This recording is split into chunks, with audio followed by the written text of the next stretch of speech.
Oui, il est prêt. Ces élèves du secondaire participent au projet École au champ dans une région agricole où la relève est difficile à trouver. Manon Dolbec et son conjoint donnent un coup de pouce. Ils sont en voie d'être à la retraite. Donc, ils nous ont prêté une parcelle de terre.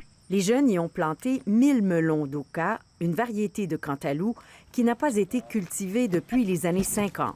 On a commencé par planter les semences en semis à l'intérieur. Après, on a fait le travail du champ, on les a plantés, on a fait le sarclage, enlevé les roches. Aujourd'hui, on vient les cueillir, puis on espère en faire goûter un peu à l'école pour vraiment montrer ce que c'est à tout le monde. On est vraiment dans le terroir présentement là, du melon d'Oka, donc l'hybride du melon banana et du melon de Montréal. Les frères Trappist ici à Oka qui ont entrepris à partir de 1912 jusqu'à 1924 la création d'un nouveau melon qui permettrait à l'ensemble des agriculteurs du Québec de le cultiver à partir du climat québécois, bien entendu.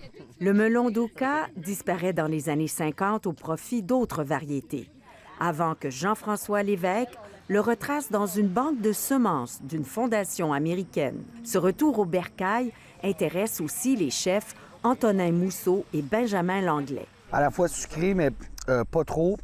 Il y a vraiment un goût prononcé de cucurbitacé, donc c'est très intéressant pour nous de pouvoir jouer un peu sur ce goût-là. Ça pourrait être un sorbet, ça peut être un jerky, ça peut être une tarte à farlouche. Travailler du melon, en plus, c'est pas quelque chose qu'on a tendance à faire. Fait que pour nous, c'est un peu un défi. C'est très intéressant aussi d'apprendre l'histoire donc du melon qui vient de la région, comme on voit l'abbaye là-bas, donc le melon qui a été développé là-bas, qui revient sur les terres. Donc c'est à nous de mettre ces produits-là en valeur. Pour le moment, les chefs ont 150 melons à mettre en valeur avant de les faire découvrir à leurs clients. Ici Anne-Louise Despatie, Radio-Canada, Oka.